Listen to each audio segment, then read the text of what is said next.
Thank you. Right. Hello. My name's Laurence and you are? And my name's John. John Healy. That's correct. John Healy. And John, you worked at Carcroft Workshops. Carcroft Workshops. So what's Carcroft? Now, can I just explain what I'm going to do before we start talking? I'm going to be doing a portrait in wax. We've got 2 hours, at which point your head will evolve and your life story will have evolved as well, all in this wonderful congealed state of sculpturing and conversation. Film has been made as well. No, that's fine. And we're going to get a few facts established first. If I'm moving around you, don't follow my head. I'm trying to get your side profiles or your back or your top and stuff. So you just keep, even if I'm behind you, just carry on talking. Yeah. Okay. Yeah. So we'll kick off. So Carcroft Workshop. What is Carcroft Workshop? Well, Carcroft Workshops was mainly set up to repair underground equipment. So it was also an engineering workshop, electrical workshop, fabrication, welding, etc.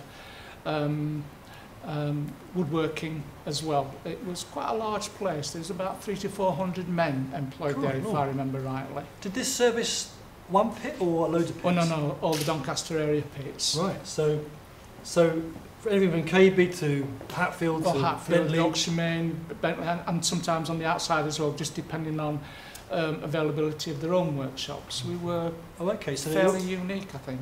So they all had their own workshops as well? Oh yeah, I mean if things could be done on site then fair well and good, they'd repair them on site. So does that mean you were specialised? You had special skills? Or yes, yeah. Right. But they didn't utilise the skills that I had. Let me explain. What I was an electronics technician. That's my training, my background, my qualification. Right? And I thought I was going to be employed to maintain underground equipment, communications equipment, video equipment, recording equipment and so forth. No, it wasn't to be that. It was all heavy gear. By that I'm talking about anything up to 1100 volts, quite powerful. And these were used to power the machines that were underground. Right. But the equipment that I was working on were what were termed earth detection units. Earth leakage detection units. So they were in huge metal containers. Yeah. So that what would occur is it would help to protect the equipment during usage, prevent overloads, etc. But the main response would be in the detection of methane gas. Okay. And it would explode in the box. And the box was made so that the gases could escape. Once they'd escaped, they were too cold, if you like, to use the right word, to ignite the methane gas in the shaft. That allowed men to get away, etc., etc. And then we would get them. And they would also be serviced regularly. They were quite dusty because they were wet pits, dry pits. My job was with others. We were in a cage, electrical cage, and our job was to clean the relay systems, check them out and make sure that they worked accordingly. So we would reset the relays. So you're working on site in pits? We worked all worked at Carcroft. The equipment was brought in on lorries because it was that big and heavy. And these units were contained within the metal boxes. And they were fairly large. They could be, let me try and think of it now then. You're talking about perhaps a metre in length, half a metre wide, and maybe half a metre high, roughly. But they were all, I think they were aluminium. I can't remember the specific metal that they used, but they were damned heavy. Once the lid was taken off, then the electrical units inside were removed. In fact, it was completely stripped. And all the gear would be repaired at Carcroft and put back together again and shipped back to the pit. And we always had spares so that no pit would be out of action. So as a unit came in, let's call the earth detection system a unit, as that came in, one would be shipped out to the pit so that it could carry on working. What you've got to bear in mind is this was all tied up with the productivity bonus the miners' production bonus. So the more coal that they could drag out the pit, the bigger the bonus for the coal-face workers. Right. And everybody else got a share in that, right up to the pit manager, including ourselves. We would get a percentage of it at the workshops. I never thought it was fair in actual fact. However, that was my own personal opinion. And I was there for 6 years. What dates are these? Well, I joined at the 78, 79 time. And I'm a bit vague because before that, I worked for the RAF, a company called Airwork Services. I was a radar technician, utilising my skills as an electronics technician. And I had 7 happy years there working in a place called RAF North Luffenham. Where's that? And that's in Oakham, in the county of Rutland. And in my time, I was down there when I was 20, and we came up to Doncaster when I was 27, 28. Who was we? And I was also married at the same time, one lad, young lad, Liam. He was a bairn at the time, and of course my second son was on the way. He was born at Doncaster DRI. That's right, in January 78. So it would be 79 time when I joined the coal board. Before that, I worked for a company for 12 months called Tandy's. We're hi-fi specialists. And I wasn't much good at selling, so I got out of that quick. You were selling? Oh, I was selling equipment, yeah, but I didn't like selling equipment. It wasn't my forte at all. So I looked around and found the job, which, as I said earlier, was, I thought, to maintain communications equipment, CCTV, that kind of stuff, which I was fairly familiar with. But it wasn't. It was this, what I call heavy gear. And of course, I had a book purchased. I've still got it actually at home, which helped me to understand what was happening underground with this equipment, etc. So I got a better understanding when I was maintaining it and repairing it, instead of second guessing all the time. Yeah. Unfortunately, 1984 came along and we had the miners' strike. Right. So you were happily working, although you were a bit confused at the job you're doing because you weren't planning to do that job. No, not really. And you've been working for 6 years, and then the miners' strike kicks in. Yeah. Okay. So what happens next? Well, what happened then was I was part of the flying pickets. So that means you're driving from site to site, obviously. Yes, to try and prevent the lads from crossing the picket line, or any lorries going over to take the coal out, etc., etc. And were flying pickets because they didn't belong to a specific mine? That's right. So they would just elect to help out when they were needed? No, because what occurred was you've got the Nottinghamshire miners and the Leicestershire miners who decided that they weren't coming out. So that's where we headed, to the Leicester pits, or the Nottinghamshire pits, to close them down. So that's quite confrontational. Yes, it was. That's quite difficult. Yes, it was. I mean, I was also at Orgreave. I spent quite a bit of time at Orgreave. Oh, yeah. At the Orgreave. I've got a friend of mine called Brian Conley. He was the secretary to the Doncaster area group of miners, and he was at Orgreave to sit different time to me. I got a telephone call, badly injured, and we went round to his house. It's not far from where I live. And he'd just come back from hospital, and he'd been badly beaten up by the police. Really? Yeah, there was a lot of that going on. And in the end, what they did was they assigned Brian a more quieter area. We ended up going to Grimsby, and I went with Brian, because at the time he couldn't drive. He got a badly damaged hand. And so I used to drive him, and we had a quiet period. But I've got to say that at that time, I went back to Carcroft in the early days of the strike. I'd applied because with all this business of potential closure, they called it rationalisation of the industry. I'd heard this expression before and thought we're heading for less pits, therefore less of a workforce. Carcroft may no longer be necessary, including the workforce. At that time, I was undertaking a day release course backed by the NUM and the Coal Board, and it was day release at Sheffield University. And I undertook that because I wanted to better understand, in a social way, the role of the NUM and also the Coal Board. So what was the course, sorry? Oh, what was the course? Social? The coal, it was, oh, crying out loud, I'm having to go back now. It was based on politics, economics, and trade unionism, basically. Because a lot of the guys that did that course ended up working for the Coal Board, eventually becoming managers, not of pits. I mean, Arthur Scargill, they tried to poach him. He did the same course years earlier. And he said no, sort of on your bike, and ended up where he ended up.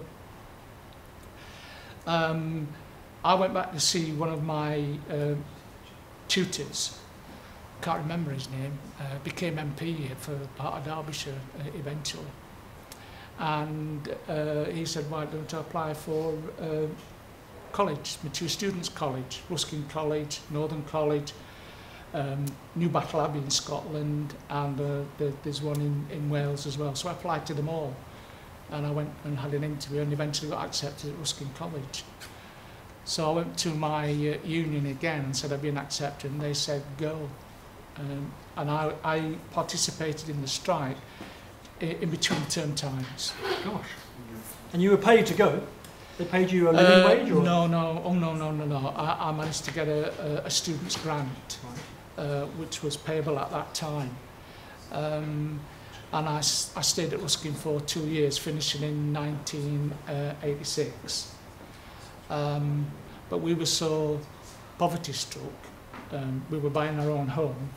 And my wife was working part-time as a nurse. She was a qualified nurse and a midwife, double qualified. And but we were well and truly skint, so I decided to forget the idea of going on to university and ended up working for St Catherine's Hospital here in Doncaster. It's virtually closed now. And it was working with people with learning disabilities. That's the best way I can describe it. I think that's not politically correct these days, but there you go. And that was quite challenging. And I thought to myself, that's a potential career. Well, being nursing, my wife wasn't too happy about that. Because you threw it to her, or? Well, because she was a nurse herself, and I don't think she did say no, but she wasn't really too happy about it. I could see that. And I suppose a confession here is that I did apply, and I think I applied twice. And you've got to sit this exam because they require that you've got 6 O-levels, and I kept failing the maths one by 1 point, and they wouldn't accept me. I know that. And in between time, I thought, well, I'd apply for university and got into Leeds Metropolitan University to do a degree. And I did a degree in social policy and administration. So the Sheffield University, you did your 2 years?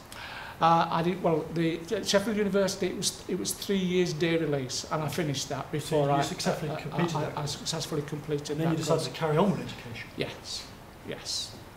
And after 3 years I came out with I graduated in 1990 with a 2-1. Well, I felt that way because I was competing with all the youngsters for jobs after that. Wow. But I was persuaded to carry on in higher ed, and I went to Sheffield Hallam University to do a postgraduate diploma in housing administration. And so for the last 20 years, between 40 and 60, 61, 62, I worked in housing, and I finally retired as a principal housing manager. Well, I was made redundant, basically. Wow. Yeah, well, it's shrinking. One of the issues over the 90s, you could see, as the various local authorities, because they didn't have the funding to bring up their properties to a decent spec to let, etc. There was all sorts of other issues as well. Balloted their tenants, and a lot decided to opt for a private landlord, if you like, which would be a housing association, so they were created. The problem with that as well is that a lot of them were too small, and some of the existing housing associations were also small, and they started joining up.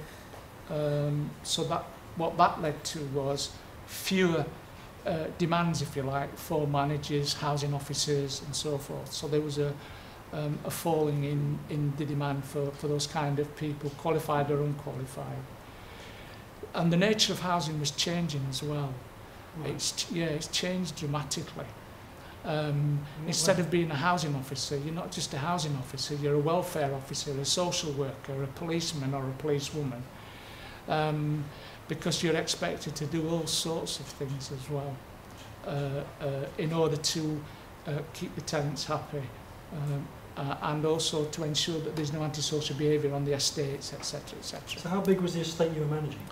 Well, when I first kicked off in Chesterfield, the estate, which fortunately I could walk out the back door and there was my estate, it was 900 properties. Christ. They were mixed. There were a lot of three-storey flats, none higher than that, 2-bedroom, 3-bedrooms and bungalows as well.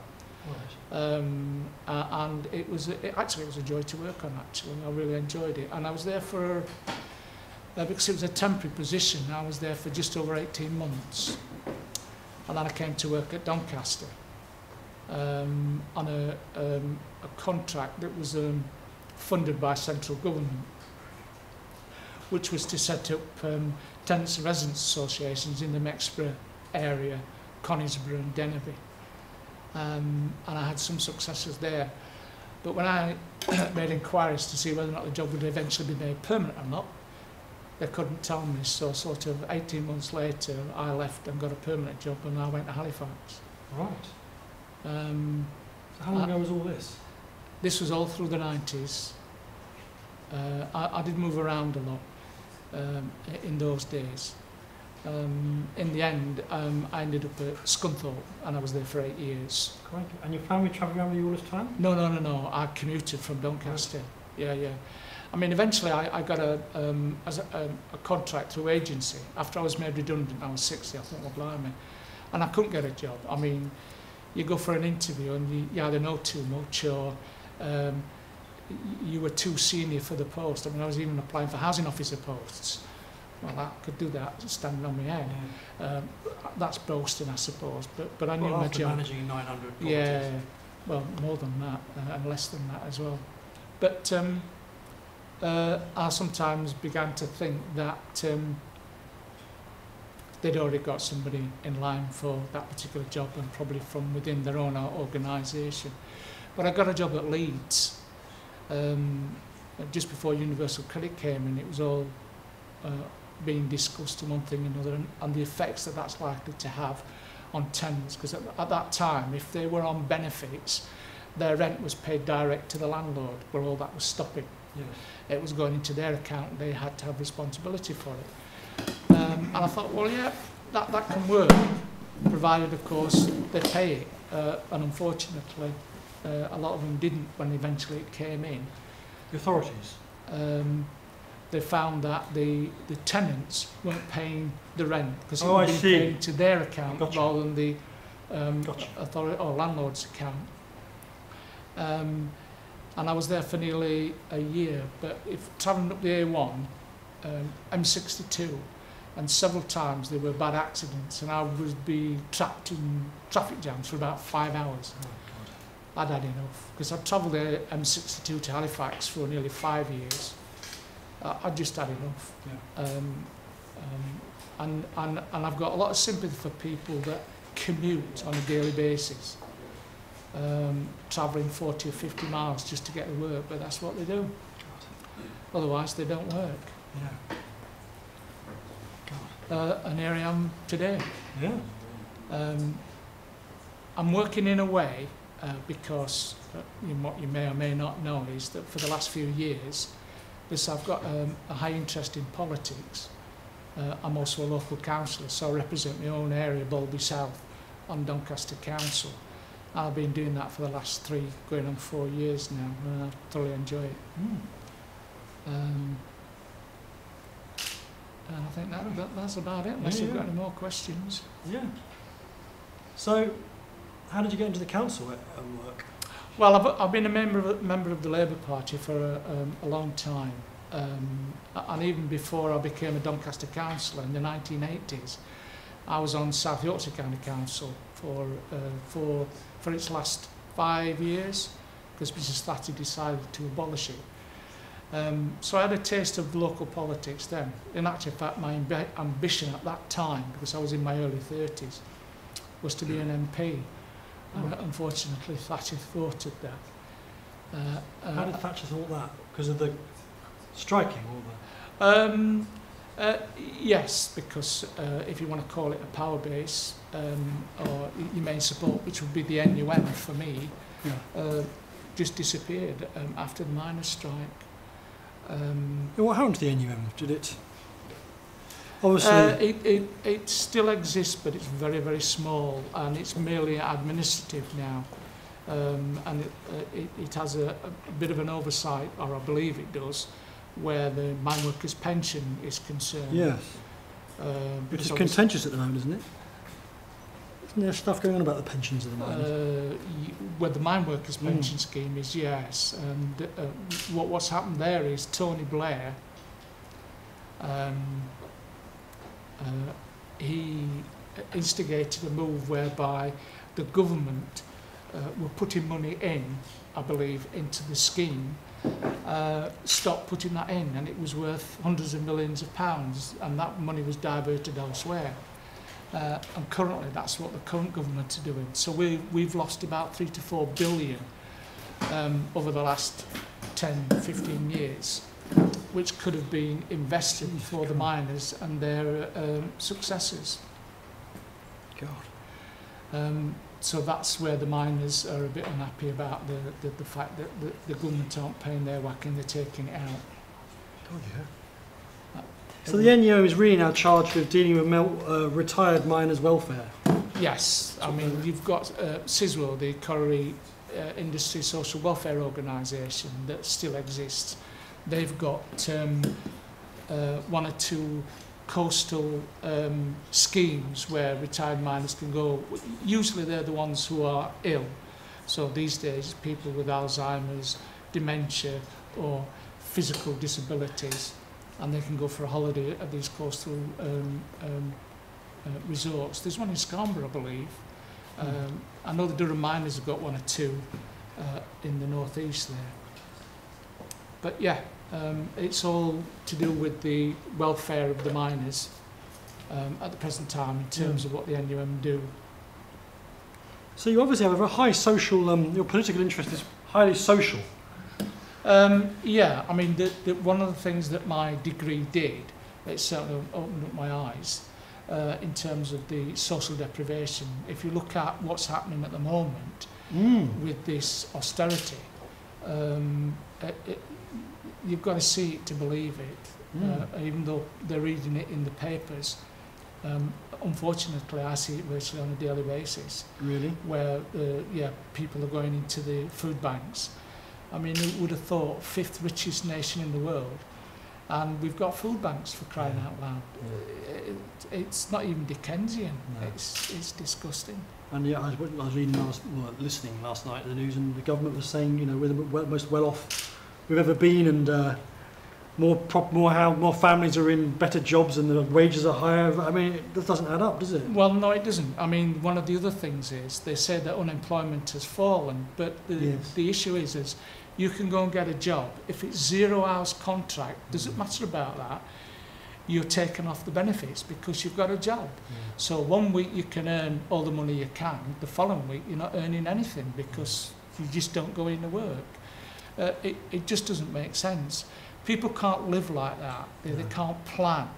And they need a steady income coming in on a weekly basis. Yeah. So your council work, how does that What do you get as a councillor?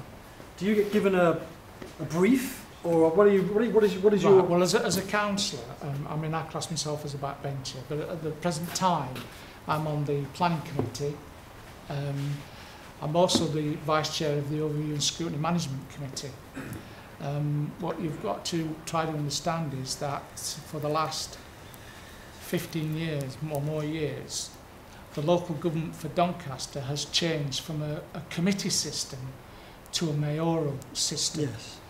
And the elected mayor has, in law, a lot of powers. But the councillors, the other backbenchers, and I include the opposition members as far as Doncaster is concerned, do sit on the Overview and Scrutiny panels. So I'm elected onto the Overview and Scrutiny Management Committee, and then the other members of that committee are the chairs of the Overview and Scrutiny panels, of which there are 4. And some of the panels have opposition members on them. In fact, there's a couple of vice chairs, I believe. We also get, we don't get paid, but we do get an allowance, and we also get responsibility allowance. So if you're a chair or a vice chair, you get so much extra as an allowance. That allowance is meant to pay for if I do any photocopying at home, etc., it pays for that. If I have to attend a meeting, I have to travel by bus or train, it pays for that. Unless it's a conference, for example, in which there are certain monies you can claim back from the authority. But you've really got to go through the hoops to get that money back. So in the main, as a majority group, we can develop policies, and the Overview and Scrutiny panels can overlook the work of the various executive members, of which we've got 8 executive members in the cabinet, plus the mayor, that's 9. I mean, the mayor can have as many as they want. But some of our executive members, as we call them, or cabinet members, have quite wide-ranging briefs. And we can oversee to make sure that what they're doing is for the people of Doncaster, etc. We can make recommendations, but we can't alter it. So any recommendations goes back to the executive or the mayor, and they can either agree or disagree. If they agree, it becomes part of the policy. If they disagree, it's left out, and that's it. It doesn't go any further. So is it rewarding? Are you happy with it, or is it frustrating in a sense of bureaucracy? It can be frustrating. I try and get myself involved as much as possible. It's frustrating for the other members, but I think that frustration is borne by the fact that they don't fully understand that we've moved from the committee system to a mayoral system. And it is a different way of governing. And what's interesting is if you get, for example, like Sheffield, which doesn't have a mayor, Barnsley don't, Rotherham don't. However, the groups, the controlling groups, which are all Labour, have adopted the cabinet system. So the committee system's gone out and they have a cabinet system, but their leader takes the place of our mayor, if you like. So they have committee systems and Overview and Scrutiny Management Committee systems as well. The only function that the mayor can't intervene with, and again that's in legislation, is the planning committee. Right. We talk about planning committee, but it doesn't stand alone. It's the planning authority, which includes officers and the council. So if we've passed anything at committee and somebody in full council is not happy with it, they can seek to have it overthrown, but that very, very rarely happens. How long have you been doing this? Well, as I said, I did it when I was in my early 30s, so I had 6 years experience on the county council. I then sort of dropped out of active politics, other than being a member of the Labour Party, to concentrate on the studies that I was undertaking. and then on my career as well. That was more important. And of course, I've got a young family as well, so I was trying to look after them as well. So did you have to campaign and be elected? Oh yes. Well, How is that? Well, it's quite fascinating. It's door knocking basically. Yeah. You don't assume that people are going to vote for you. They talk about rock solid Labour areas. So you're representing Labour? Yes. Not Mr. Healy? No. I'm representing. I'm hopefully an active socialist. Yes. And for me, that's the Labour Party. But I go door knocking, and some people do, and some people don't. But being elected means I represent them all, regardless of their own political views. That's the way I see it. And majority of politicians feel the same way and act on behalf of those constituents as well. Because at the end of the day, if you stand again, they may not like you in politics, but if you've done them something, they may give you, because they like you personally, because you've achieved something for them. Whatever it is, whether it's housing, benefits, sorted a traffic problem out, and sometimes it can be negative, but if you explain, this is what I try and tell my colleagues, if you explain why they can't have what they can't have, so you're disappointing them, and let them understand, then even then you still might have made a friend for life. You never know.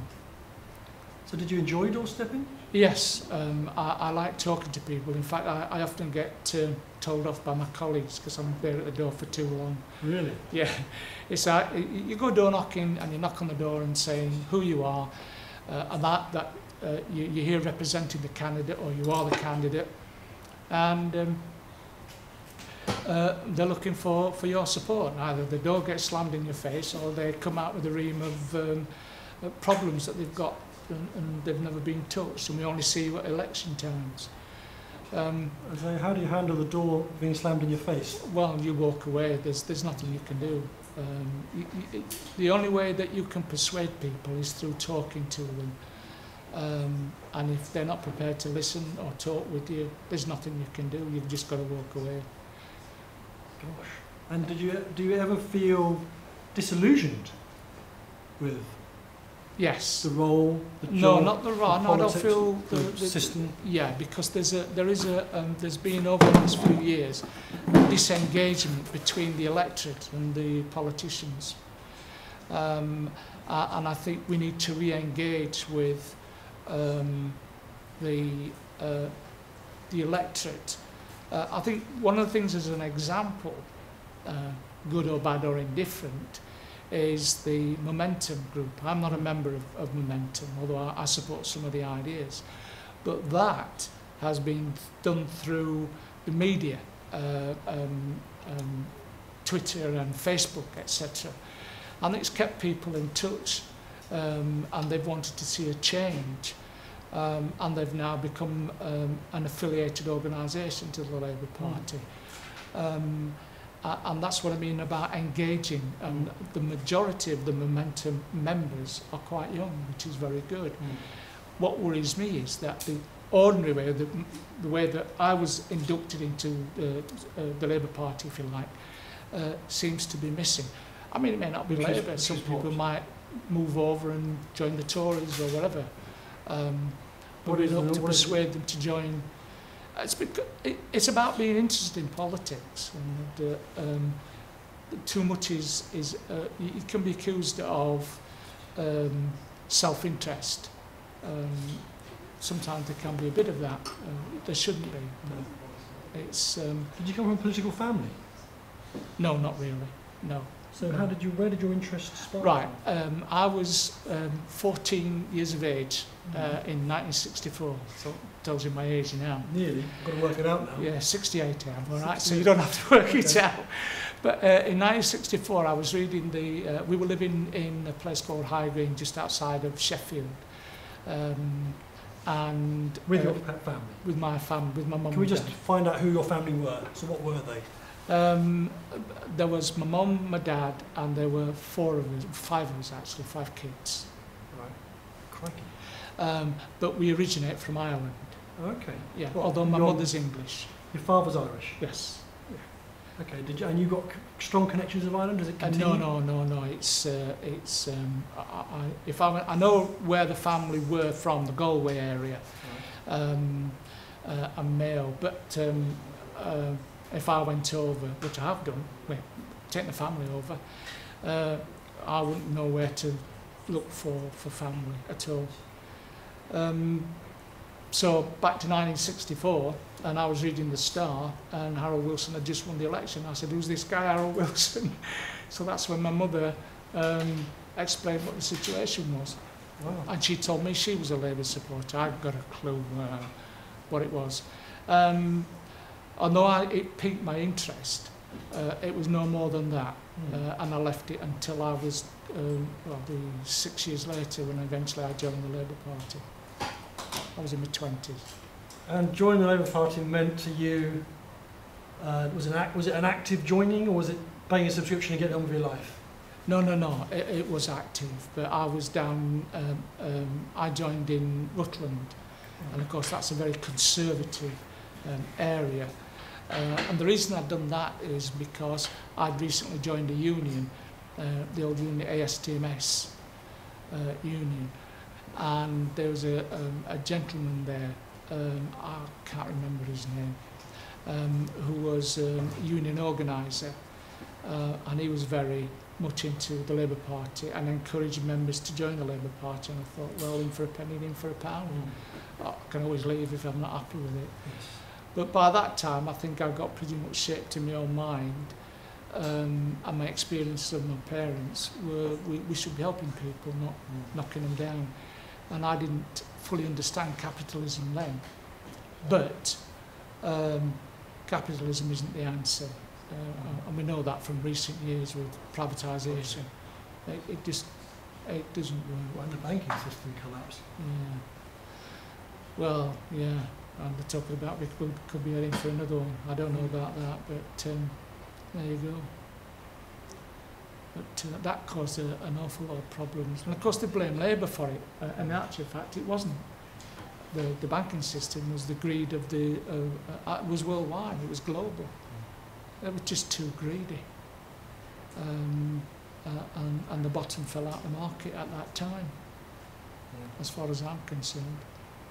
And really, and then George started to Osborne. slide to Brexit. Well, yeah. But I think if you look at that, the people didn't know really what they were voting for, other than to get out of Europe, because they saw immigration, and the causal of that was Europe, with the Europeans obviously coming in to work in Britain. Yeah. What they forget is there's 1.5 million Brits working in Europe. Yeah. You know, it's a one-way street.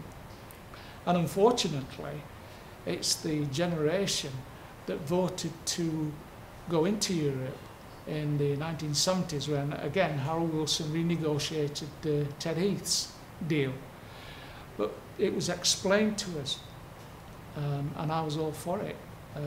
Whereas the recent referendum, that there was no reasoning behind it whatsoever. Were the arguments in '72 far better put across than the arguments of 2016? Yes.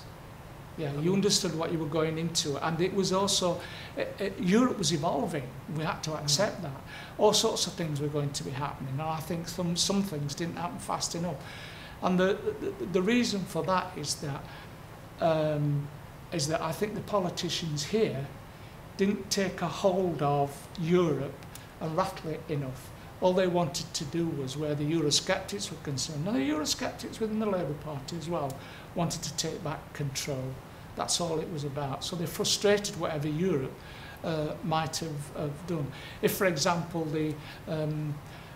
where they've got an idea and it was passed by the majority of the 27, 28 nations, it had to be inducted into local law.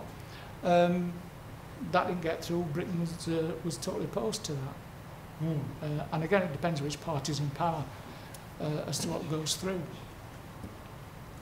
And that's where I think we failed. And the other reason that we failed was we didn't shout loud enough about the positives of Europe. For example, we've got the Yorkshire Way, the roadway, that's been funded by European funding.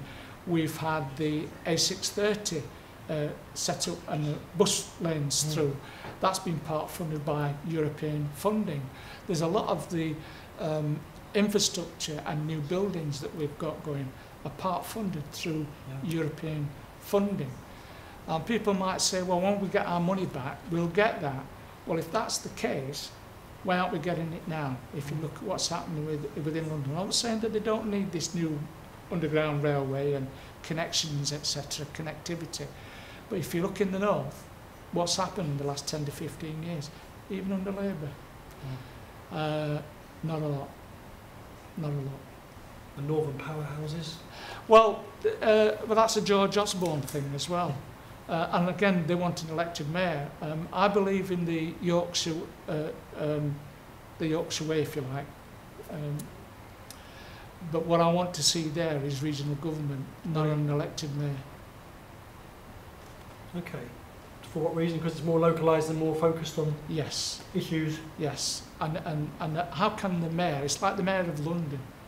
You've got an elected mayor of London, can't understand or know all that's going on even though he's got representatives.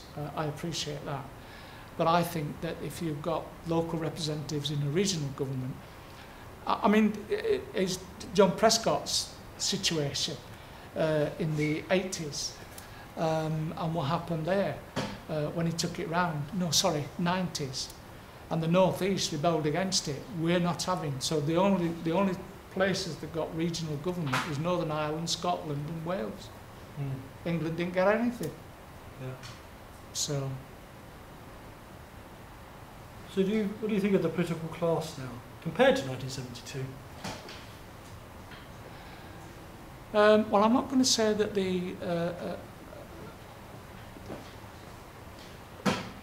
I think it's been fragmented, the political system.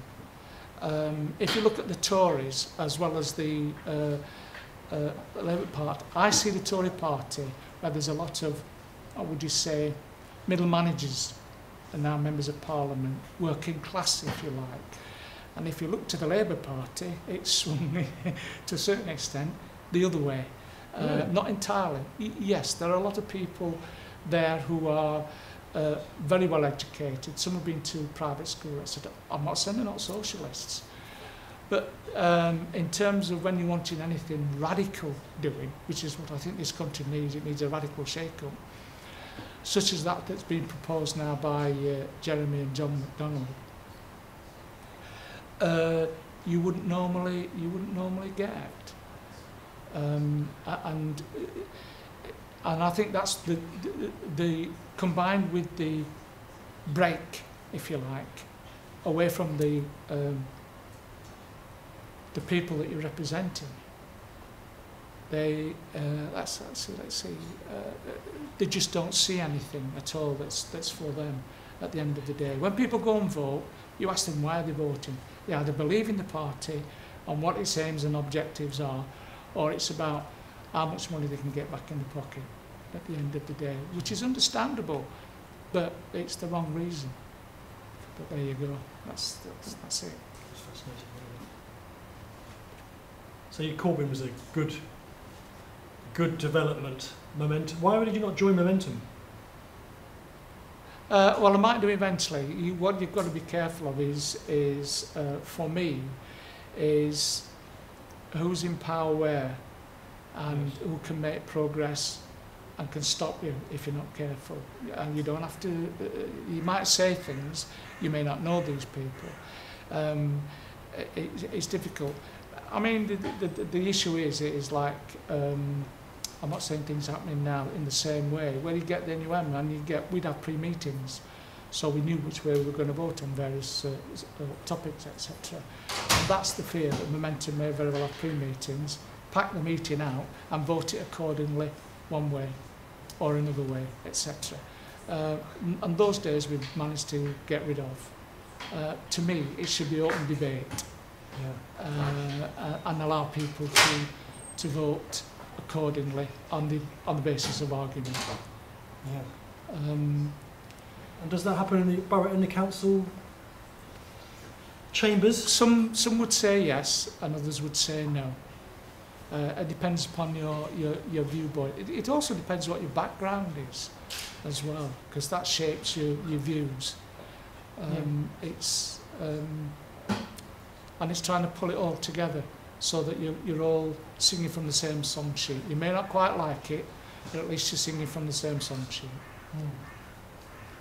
And that can happen or it can't. I'm trying to give some examples, but I can't think of any at the moment. Around 50 minutes, lads. 50? 5-0. All right. Theresa May's going to be on the phone as well. I've heard the old politics chat. Theresa May's what? Going to be on the phone in a minute. I think you guys sorted everything out now, aren't you? I'm quite enjoying this. Well, you should be talking about mining, but actually. I'm waiting for Junker to rock up in a minute. Oh dear, That was great. Wait, how do I sat in the classroom and go, oh, this is one of the most political ones we've had so No, if we need a bit of politics. Definitely. Just trying to think of the suite of films we've got, you know. I just wondered when we're all going to have a vote and see if it's 4 out of 4 she's going to lose. Gosh. Well, if you talk about vote, I don't know about the rest of you. I believe in compulsory voting. Yeah, I do. Having gone and knocked on doors, and I will still knock on the door and argue or debate the issues with you. But people don't realise that they walk away and they say they're not interested in politics. But if you stop to think about it, put politics back into the everyday life, you're making political decisions every day with a small p. Do I go out with that girl? Do I go out with that fella? Do I go with that group? Do I go with that group? Shall I buy that car? Shall I buy that motorbike? Whatever. That's decision making. Is that necessarily political? Well, no. But it's the process, right? Thinking. But at least you're thinking through something. And with politics, where you're talking about your life, or where people are creating boundaries or taking boundaries away, such as the welfare state, for example, these affect your life, or could do in the future. You may not be on benefits now, but you may be in the future. And you may need those to live, to exist. You can't turn around and say you've got no interest. You do have an interest. We always encourage our students. Sorry? We always encourage our students to vote. Yeah. Or just even if it's to go along and put 3 crosses against the 3 candidates, it's a spoilt vote, but at least you've voted. I don't agree with it, but at least you've been, and it's understanding that process. And eventually you'll come round to the idea, well, I'll vote for that person or that party. These people affect your lives one way, shape or form. They talk about, for example, and it is democracy, when they talk about 17.5 million people voted to leave Europe. And I'm thinking, yeah, all right, there's 60 million people in there, and I know there's children, and I know there's kids, etc., etc. But there's 60 million people, but a quarter of their population have decided virtually your future for the next 40 to 50 years. Is that democracy? I don't think it is. And the other thing that they've got to ask yourself is, when you talk about democracy, is that we don't have this referendum system in part of our democracy, unlike some of the European countries that do. It's within their constitution. We don't have it. And the only time that we had a referendum, if you want to call it, was when Harold Wilson took the renegotiated deal, and I know it's 30, 40 years ago, to the people. That didn't happen with the referendum that we had in 2016. It was in or out. And people really didn't know what they were voting for. Everything was thrown in about the common working area, common agricultural policy, fisheries policies, we'll have all this money back, blah, blah, blah, blah. And yet we're talking about we're going to pay out 39 million. I think I ought to do a thesis on this. What do you think? I think you got enough to go at. Oh dear, oh dear. I I'm running out of ideas now, quite frankly I am. I thought I could talk on this topic all day, but obviously not. Looks like you'll have to remain then. Oh yeah. Yeah, well, where's that going to go? It's interesting. No one knows, even those that are making decisions don't know. Well, that's right. But those people are the ones that are making the decision for us. You know, I once had an argument with a colleague of mine many years ago that people entering Parliament who could ultimately become ministers or secretaries of state should be qualified. And I said, no, they shouldn't. Why should they be qualified? Because for me, if they have to be qualified, then that stops other people who may have very good ideas about running the country or policies, prevents them from becoming MPs or councillors. You become exclusive. And I don't think, politicians. Yeah, it's not right. However, having said that, the politicians should be listening to the civil servants, because your civil servants are the experts. And let me give you an example when I mean about being experts, without making particular. If you took the government away, everybody would turn around and say the country would fall. No, it wouldn't, because the civil servants will keep on running it. Classic example, Northern Ireland. It hasn't collapsed. The economy's not collapsed because the civil servants in Northern Ireland are running Northern Ireland. They might not be able to formulate policies because they're not the elected members, but they're carrying on and are guided by Westminster, because they've not taken over yet, but they've certainly got an overarching brief. So you don't need to be an expert. Certainly that's the way I feel anyway. So you don't want to be exclusive. I mean, it's like, Laurence, shall I take his job on? Yeah. I know enough all about modelling, but can I do it?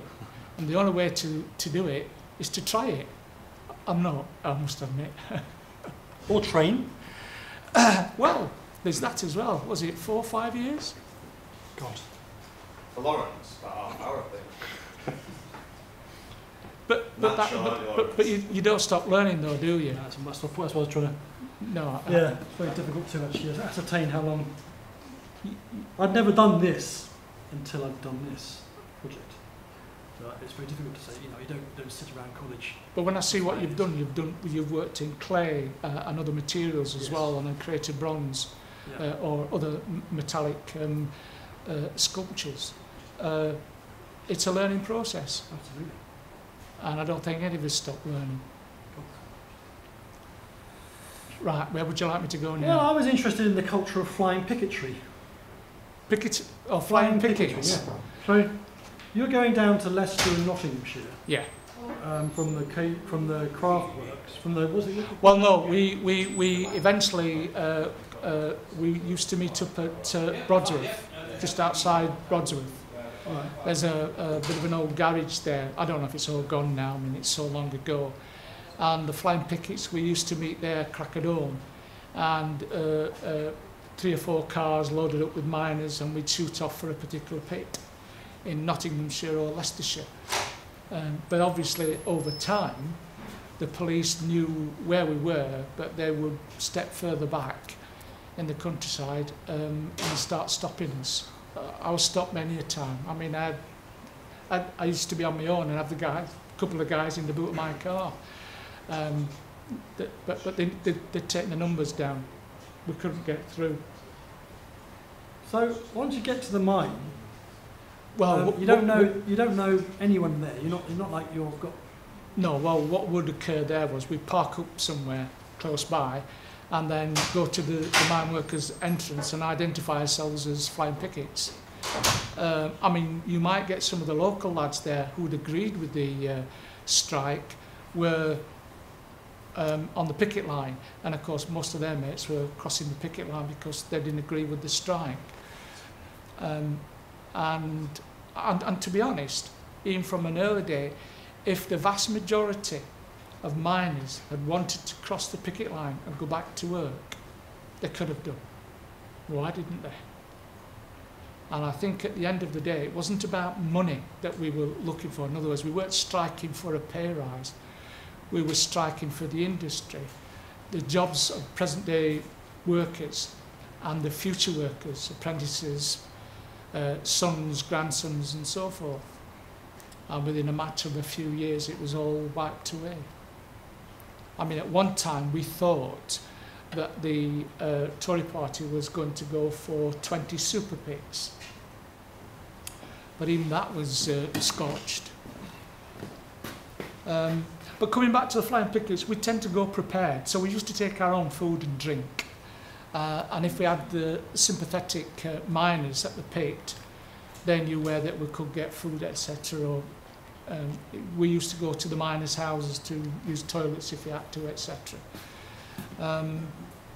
So we were always accommodated one way, shape or form. There were some great friendships struck up as well with the flying pickets, I must admit.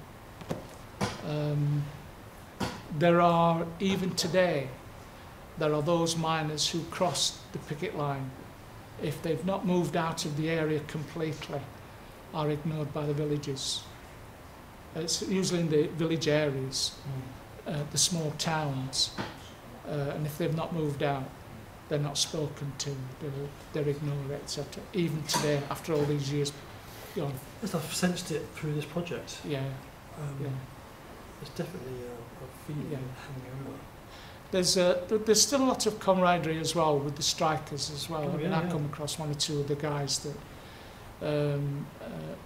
I've recognised, and we just have a chin wag.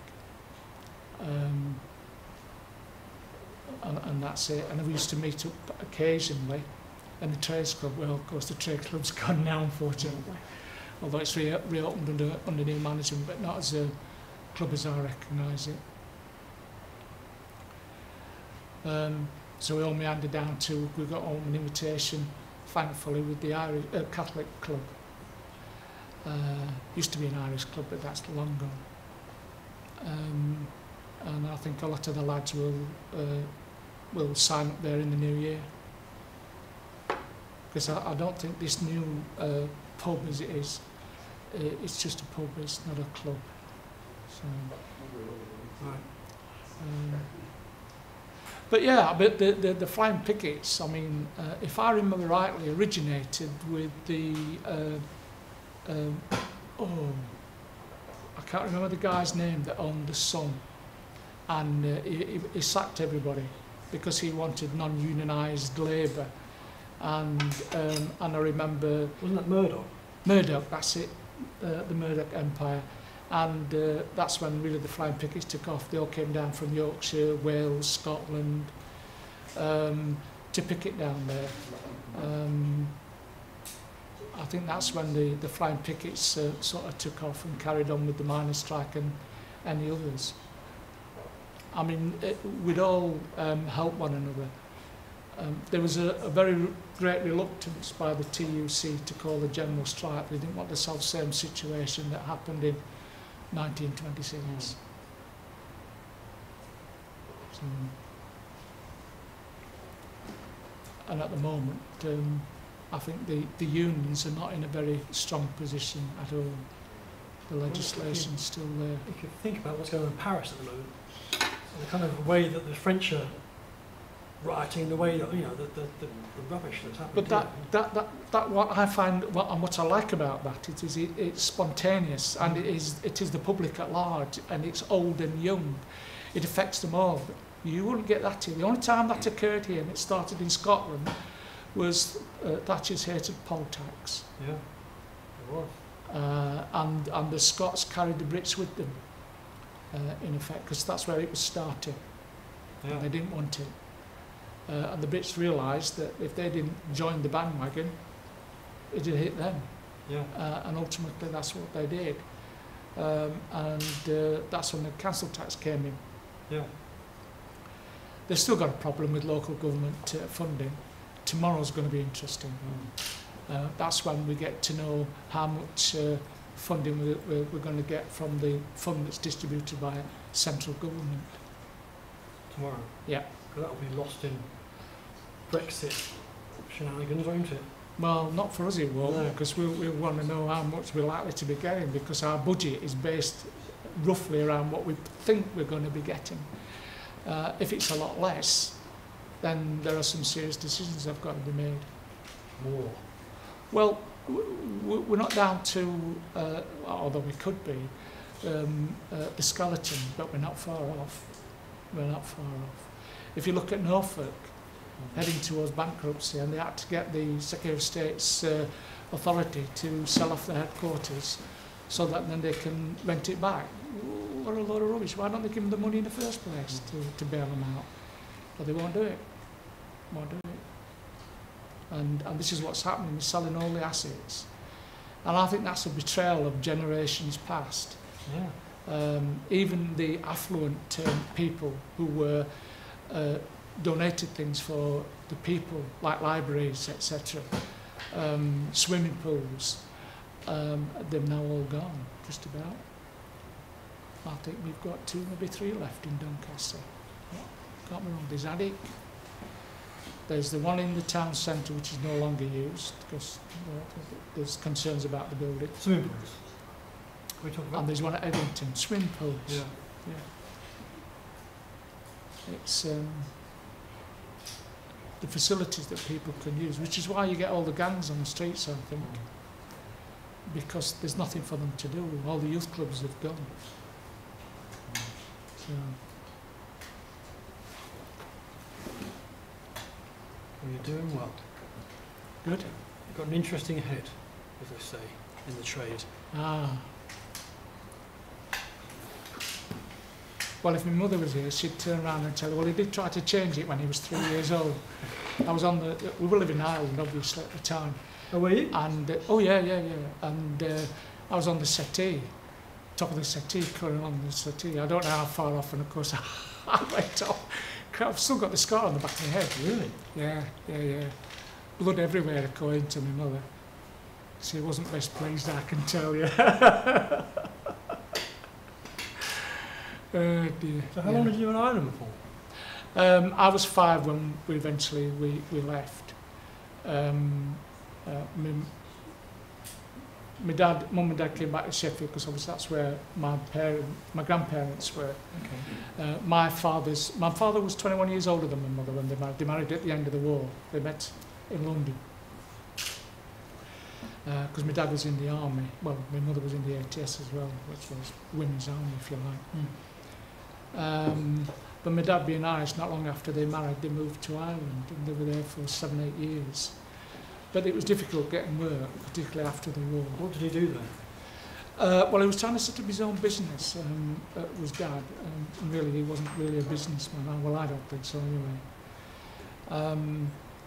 Because he was an ex-policeman as well.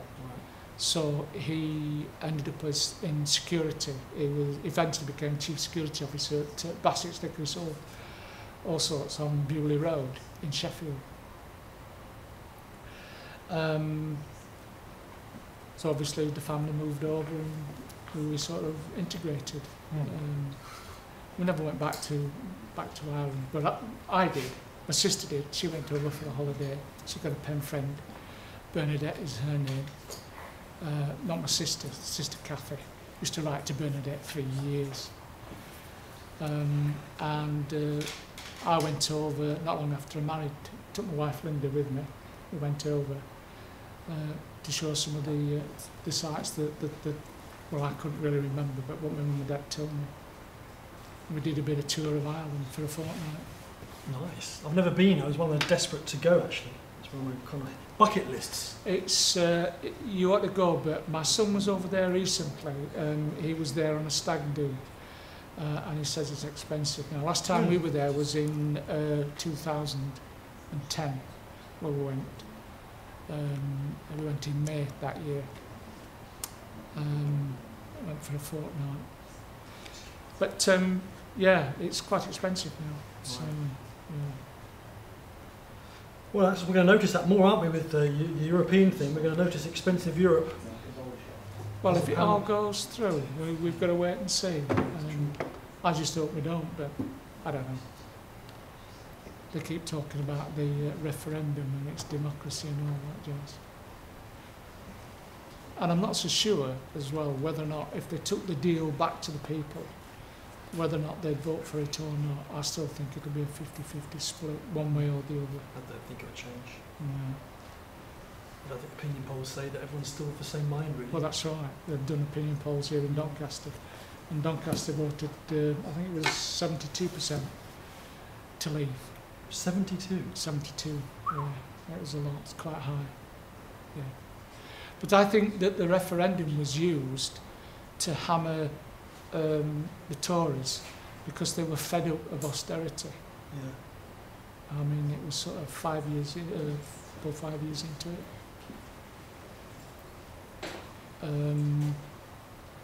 This film will be interesting because it's very current, all this, you know, and in 10 years' time it will be like, oh God, yeah, that was the issues that were... Yeah, yeah, absolutely. Sort of...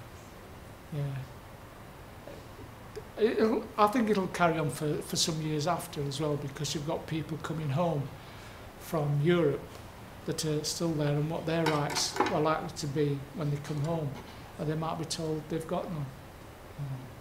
It's difficult now for them when they come home to get the benefits that they need. Most of it is health benefits. Yeah. Because they've been in Spain predominantly for a good 20 years, and then find all of a sudden that their health service is far more expensive than ours. It's free over here, so they come back. But they've been out of the country for so long, they don't. There are certain things they don't qualify for. So. You lot must be bored to tears by now, hearing my voice. I love it. Is it coming across all right or not? Yeah? I like the silent nods. This is going to be a big head. All right. What else do you want to know as I'm rounding up? Okay.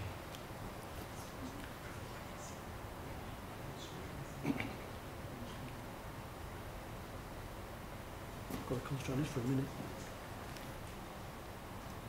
So where does your wife work, or is she? No, we're both retired now. No, yeah. I can say to you, she might not see it, or she might do. But the weekend just gone, the family celebrated her 70th birthday. Oh, wow. So I've always called her a cradle snatcher because I'm 2 years younger. Yeah.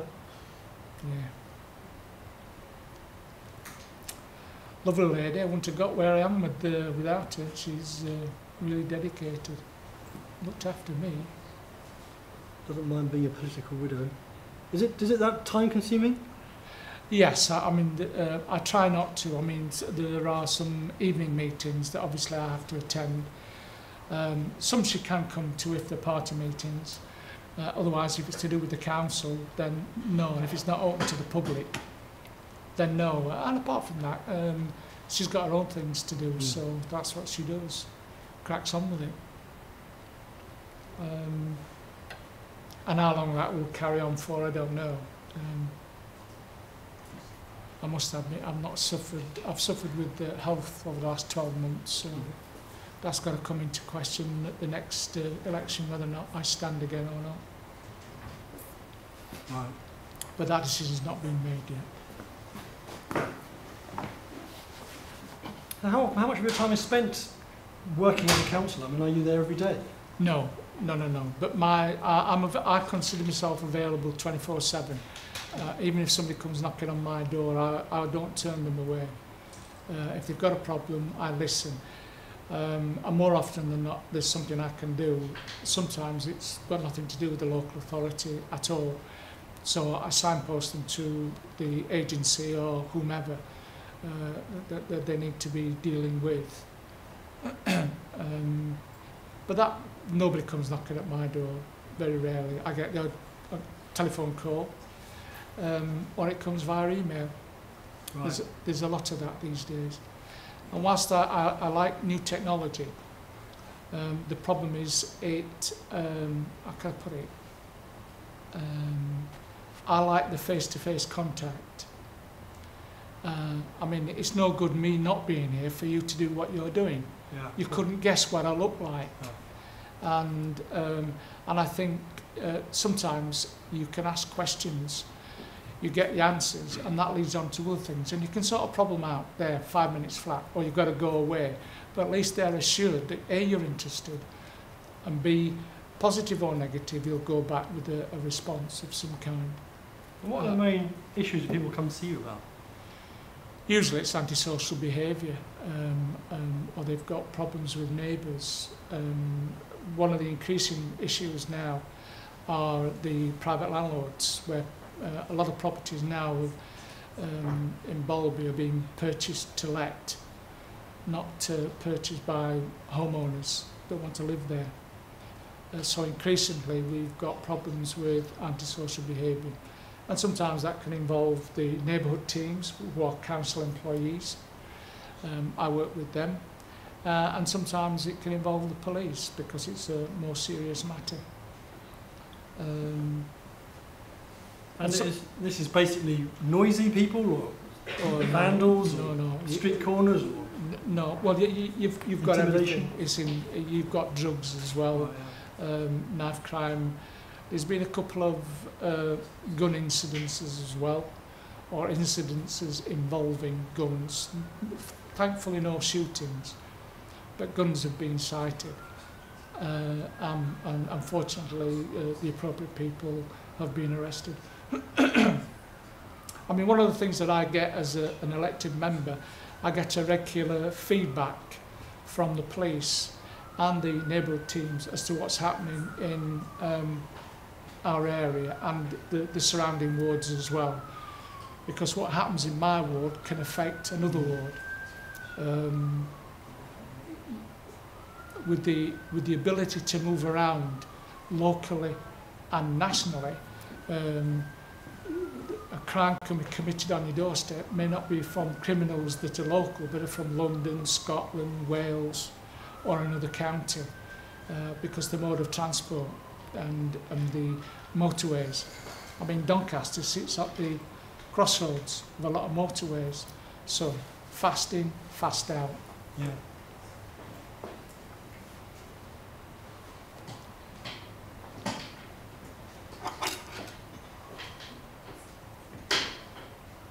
Yeah, I mean, it's that connectivity that's going to be its major strength in the future, isn't it? Well, that's what we hope for Doncaster, certainly, with the rail college that we've got. We've got the UTC college to be built. There's a new sixth form college being developed in the centre of Doncaster. And that's better than the existing academies now, as they are, providing a sixth form, because the sixth form college can provide more subjects than a single academy can. But we wait and see on that. And it's also a good location for businesses, and we are being looked at more and more because of the connectivity. And if we got that east-west rail network like the M62 done, it would attract more businesses into the area. Another thing that we want to see done as well in terms of connectivity is the Doncaster Airport connected to the East Coast Main Line, and that's a serious project at the moment. That's seriously being looked at. Right. And is Doncaster getting funds in? I mean, is Doncaster attracting funding? It's a sort of hot spot for... It is, but there are other areas getting their fair share as well. I wouldn't say Doncaster is... That's why I said there's a lot of interest in Doncaster.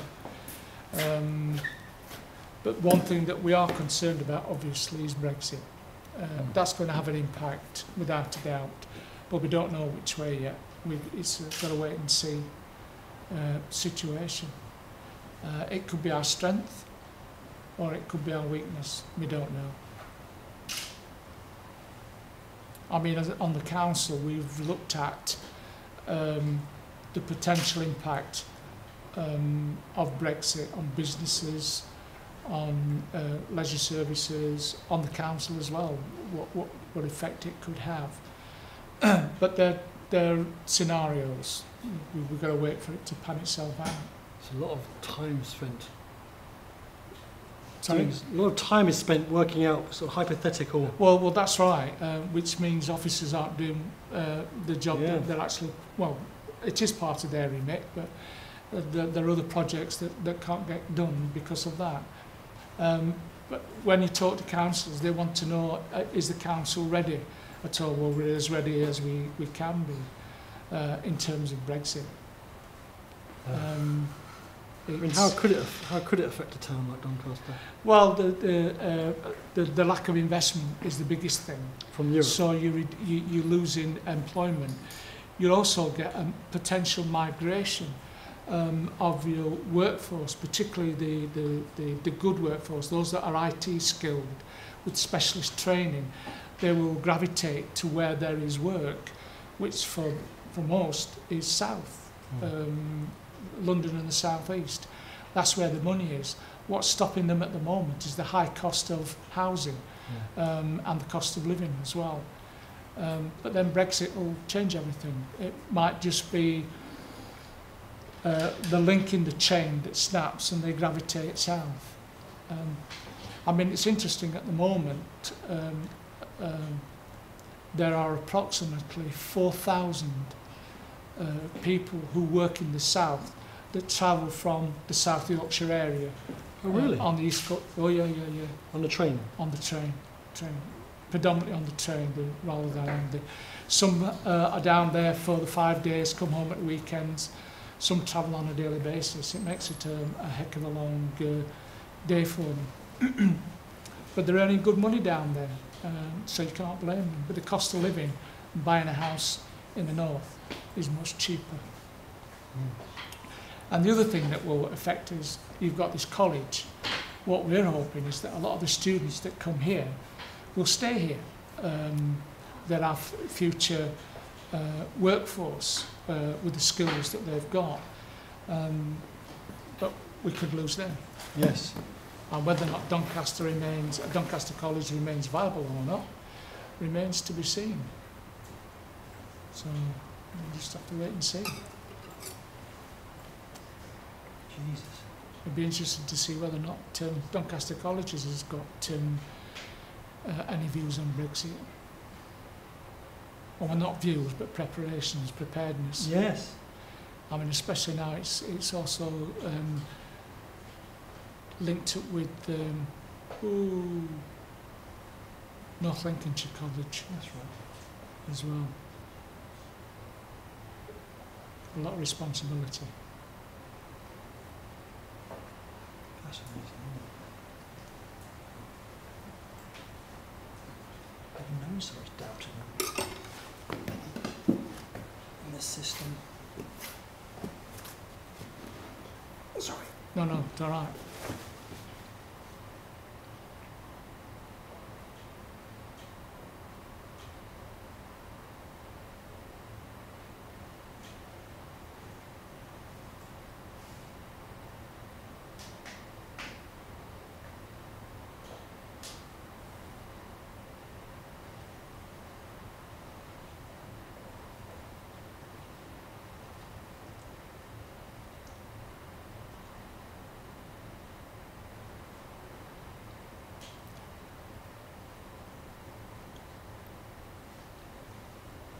So you don't miss your electrical and mechanical engineering? Well, funny you mentioned that. I was only thinking about it. I was in hospital not so long back. I was talking to this chap who's an electronics technician, but he's still practicing it. And he told me of there's a group based in not Garcroft, Denby area, and it's electronics workshop. It's just a group of people that come together. But one of the interests that they've got is communication, so they're radio hams as well. And they learn the Morse code, etc. Why it's so old-fashioned, I don't know, but there you go. And I thought about going along there and reigniting older interests. I mean, I must admit, the Vulcan bomber is an area that's piqued my interest. The reason for that is they were in one of the shops, the lakeside, and I went down there. Me and my wife, we went down there. We thought, well, we wandered in, and I just burst out laughing. They've got this unit that belonged for the aircraft. I think it was it's like a sonar system, but the valves in there, the inductors, the resistors, the capacitors, are all what I used to work with. Really? And, well, yeah, you don't get that now. It's all integrated circuits. Yeah. Take that television apart and I'd be lost to a certain extent anyway. Take me a while to find my way around it, but it's all throwaway stuff. You know, give me an old television, black or white or colour, with valves, and I can repair it for you. Take me a bit of time though. I was talking about jogging the old memory. But, yeah, and the guy there he was an electrical engineer as well that I was talking to. And he said, well, why don't you come and join us? I said, well, I'll have to give that some thought. But I might do. It would be interesting to work on that old type of gear again. Yeah. And I went to a funeral not so long ago of a friend of mine, Chris Simmons. He was ex-RAF and a radar technician. In actual fact, he spent 16 years in Saudi, working his butt off, I think. Anyway, came home and retired, and we used to meet up. Anyway, eventually he unfortunately passed away, so I went to his funeral. And I met one or two of his friends that were friends of mine, or colleagues, that we'd worked on the system. It was a Type 82 radar system and ground-to-air communication system. And Neatishead has got a radar museum, and they said they were going to go down. October just gone. And would I like to go? They stay overnight in a local hotel. Well, we'd already got something arranged, so we'll probably meet up another time. But I hadn't realised until then that there was a museum of the radar system. Predominantly RAF, it's an old RAF site that's been converted into a museum. And they go quite often, mainly for a bit of a booze up and a meal, chinwag, and then they all depart, go on. So I thought I might join them one time. Mm. So it is something you completely put behind you then, for obviously for a... Yeah, I concentrated on, having done my degree in social policy, was to concentrate on that and try and make a success of my housing career, which I think I did to a certain extent. But yeah, there are things, and I thought that the organisation would again nationalise, and it did. It cut down. There were too many managers. You could see that. They needed more feet on the ground, but we weren't invited to do that. I don't think they'd do that. But obviously, it also affects your pension as well. If you take a reduction in salary, it affects your final salary. So nobody would want to see a reduction in salary, particularly if you stayed as a housing officer for the next 5, 10, 20 years. So you take redundancy. Well, for me, because I was the age that I was, I could access my pension. And so that's what I did. So that, I mean, in the end, that persuaded me, that's it. I'd had enough. It's not as if I needed to work. It was me. It was, I come from a family of workers. Everybody does, I think. And I really didn't want to be unemployed. But you recognise at the end of the day that no matter what skills, knowledge you've got, if nobody wants you, nobody wants you. Yeah. And you're of an age that you've got to retire, or you're going a different direction altogether. I mean, one thing I did do, I didn't want to entirely lose my experience and knowledge, was I joined the Citizen Advice Bureau, and I was there for 2 years, 6 months training, and I was there as an advisor for 2 years. I used to go in 2 or 3 times a week to do that before eventually I got myself onto the council. the issue with that was that the Doncaster branch collapsed. I don't know what it was all about. We as volunteers, we weren't a party to that, and it folded. But I was asked a couple of years later, they were starting it up again, did I want to join? And I said, no, I'm quite happy being a councillor, thank you. I don't want to do both. And that's something that intrigues me, is that as people retire, they've got skills that they can pass on to the youngsters, or they're living museums, if you like. That sounds awful. But they've got skills that they can pass on to the younger generation, whether they use them or not. But it's where do you organise that? How do you do it? That's the thing. Yeah. Because I think a lot of skills and knowledge are wasted. It's like what you're doing now, in terms of social history. Yeah. And it will remain there. Yeah, I mean, it strikes me that they're the most effective, really, aren't they, at that age? Well, I mean, especially for stuff that you're talking about, life skills. Yeah, that's right. Yeah. It's like, I mean, the only example of the miners, the Wakefield, they're ex-miners.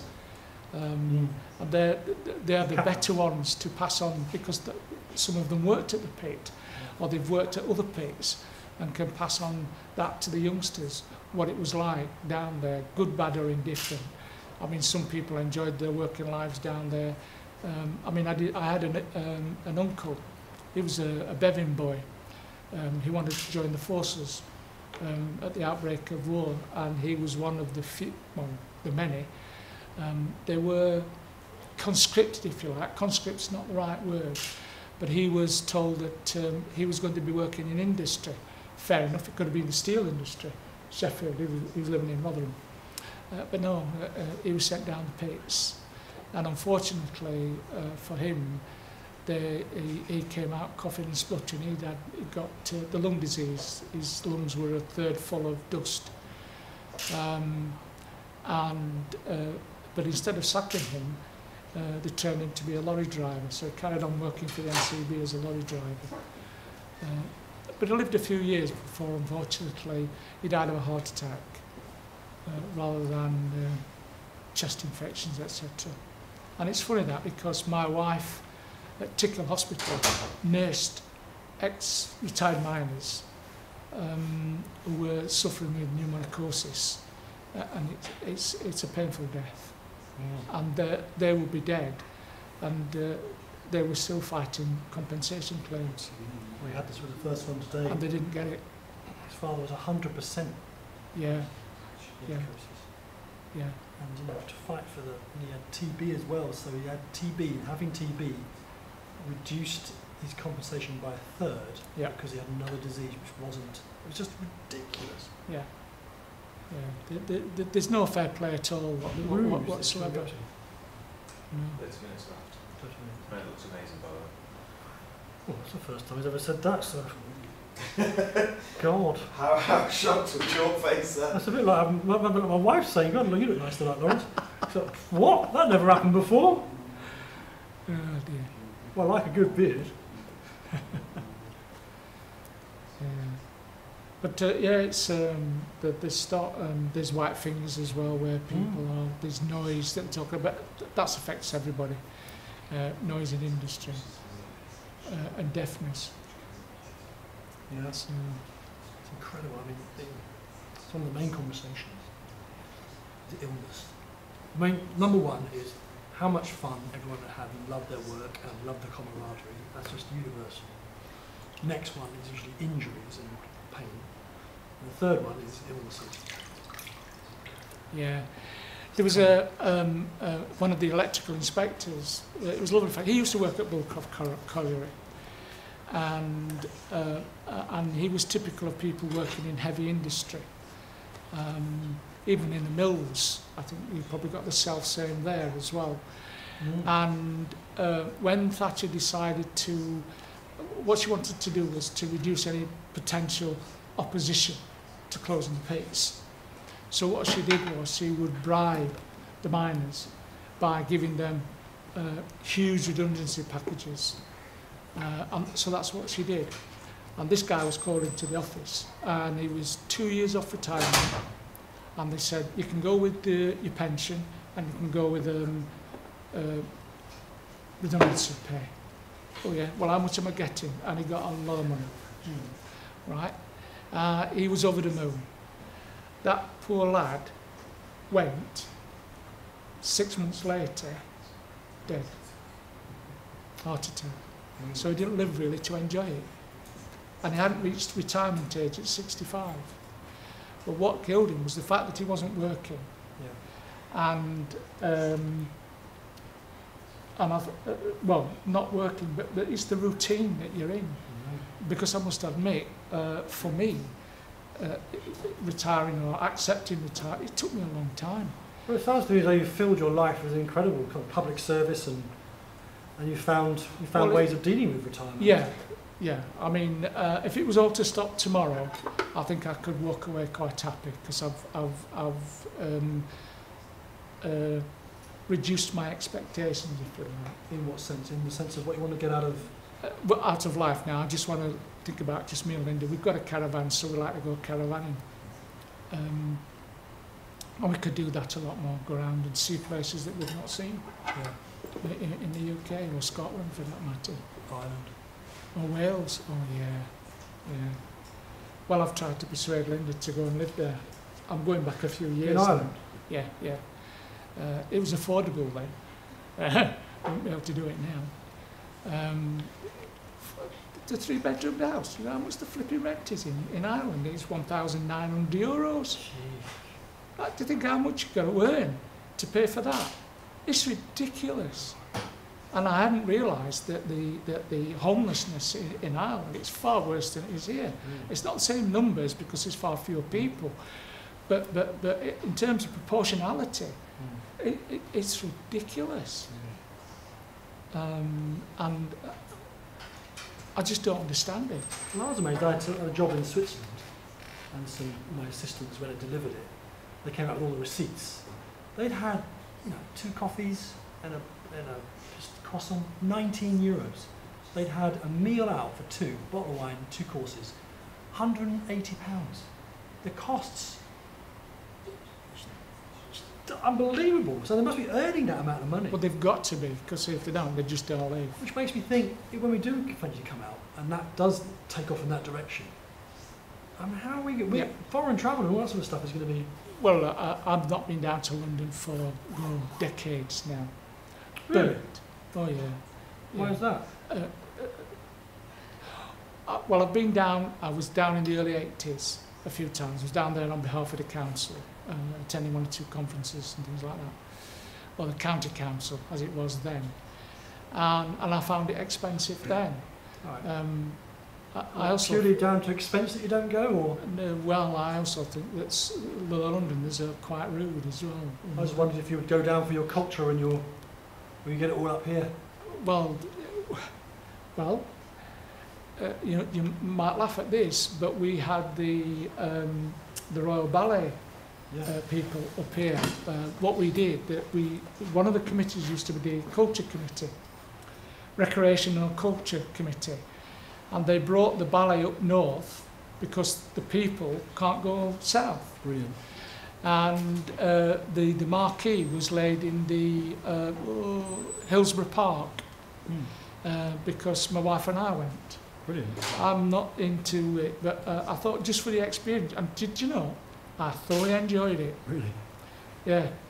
But we haven't done it since. My son, my oldest son, Liam, they've been to London to the theatres a fair few times. They don't go now because they've got 2 children of their own. They'd rather stick with the kids and not abandon them, as it were, for a weekend. So they've not been down to London for a while. But even Liam has told me it's quite expensive down there. Massively.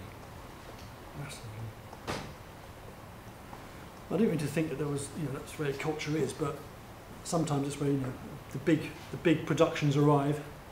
As you say, there's so much going on up here. You don't need to. Well, there is, but with the period of austerity, the culture side of things are the first things that can be cut. I think authorities have tried to save what they can, but there are others, like the cast, that's been promoted and utilised a great deal. Hopefully it's paying its own way. But without things like that, there'd be nothing. And it's a shame that the old theatre opposite the railway station is closed off, and and again it's the Irish consortium. Blame the Irish.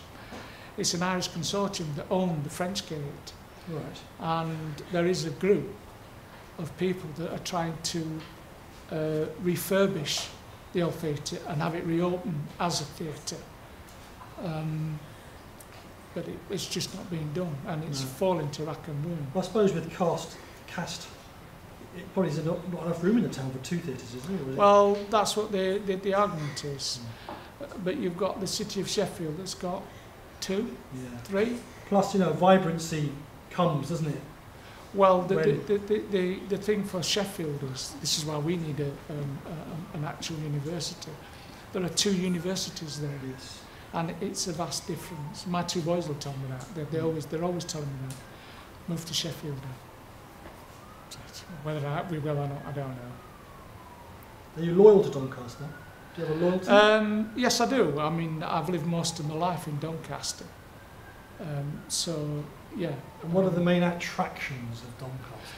Well, I was brought up in Sheffield, and I don't like Sheffield. Oh, right. But that's where my lads are working. So, and it's changing. I've got to admit, Sheffield has changed, certainly a lot cleaner than I remember it as a kid. But it still doesn't persuade me. And we came to Doncaster because my wife originates from Halifax. And when I was working for for Airwork Services, working at the RAF site, RAF North Luffenham, they were talking about rationalisation, which again, redundancies. And it really hacked me off. They didn't close it for another 10 years. So I left 10 years early. Otherwise we'd have still been down there. But we also found they started developing the Rutland Reservoir, right? And that meant the house prices were going through the roof. Now we were in a situation where we could afford one, but we were being gazumped all the time. And I didn't want to be out of work, and the only place that we both decided on was Doncaster. So here we came. Right. And we've been here ever since. It's funny because you have the same accent as David Plunkett. Do you come from the same area? Possibly. I don't know. Suddenly realised that. Sheffield. Sheffield. So you must have a Sheffield accent. Well, I'll try not to. You should have been an Irish accent. Well, no, my dad would never let us. Did he have an Irish accent? No, my dad. Did my dad? No. No, it's all about integration. We never lived within an Irish community either. When you came to England? Yes, my dad wouldn't allow it. My dad was based on his experience because my grandfather, right, he was in the British Army for nearly 20 years. He served on the Western Front. Wow. Not this Western Front, the Western Front in India. Gosh. For nearly 11 years he was out there. And he came back to the UK rather than to Ireland. And one of the reasons for that was because there was a certain amount at that time, and it was before the 1916 revolution, there was animosity by the Irish populace against those who'd served for Britain. Oh yeah. They didn't like it. So my grandfather stayed in, they settled near, just outside of Manchester. Hythe, is it Hythe, Manchester? Stalybridge. And they were never part of an Irish community. So my father and his brother and sisters lost their Irish accents. Yeah, it was pure, solid English. So my dad did the same with us. And I understand when we were living in Ireland, he he remained English. He didn't break into an Irish accent.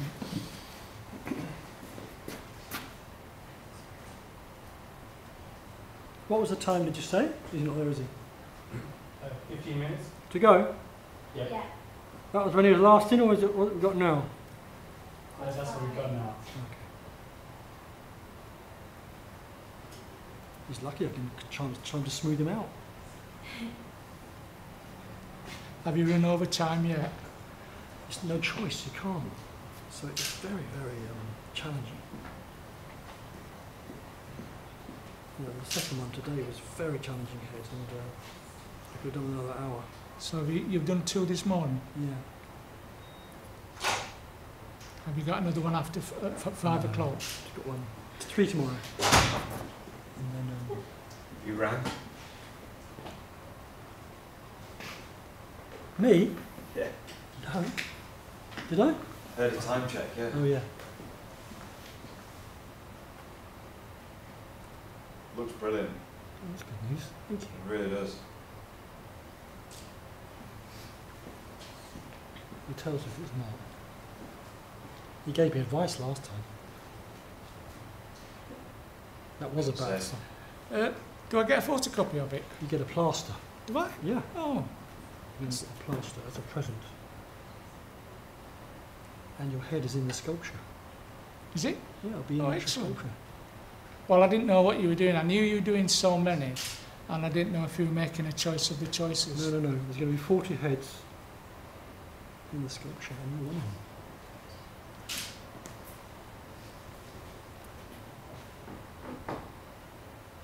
I'd say that was my twin. Really? Very good. I like it. Good. God for that. Well, could I say anything else? No, funny enough, people don't actually. I don't know what I say outside the other side of the door. But no, seriously. No, I'm not. I would have thought that was my twin brother. If my 2 boys were to see that, they'd know who it was. And my grandson. The youngest one wouldn't. He's only 2. Oh, you never know. Oh, yeah. Probably would.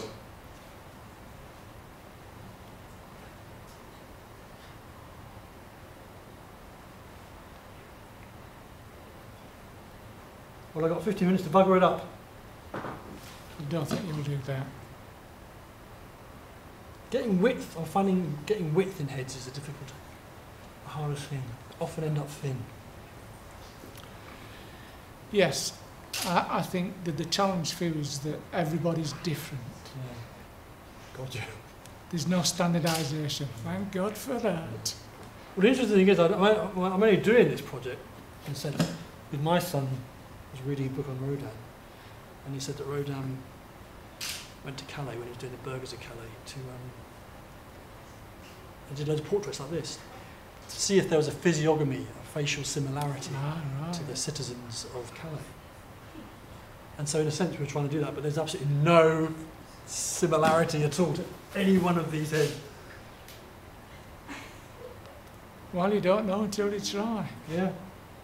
It just shows you, I mean, a lot of people have come from Durham. Many miners have come from Durham. Families Travel come from south, Durham. yes, they did. And there are Scots as well. Yeah. My daughter-in-law, Ruth, she's Scottish. She's from the Borders area. They're all nurses, by the way. They're both. My 2 sons have followed my wife's chosen place, and they're both qualified nurses. Yeah. Wow. And their wives are also nurses. Gosh. And Oh, I'll top it off. My sister Kathleen, she's retired now, but she's also a nurse as well. And you were nearly a nurse. Yeah, but my sister always wanted to be a nurse. I can remember she used to dress me up in bandages. I was bloody horrendous. Get tired of being nuts. But she got better at it, I must admit. But yeah, it's amazing how the world turns. But I'm glad they've got something that's a qualification. As far as I can see, they'll never be out of work. Especially nursing. No, that's right. Whether it's within the NHS or private. But you took a lot of risks in your life. I mean, you're re-educating of yourself. I mean, Yes. was that born of dissatisfaction or a burning desire to better yourself, or? Just interest in the subject? employability. Employability was your Yeah, motivation? well, I did look at doing law,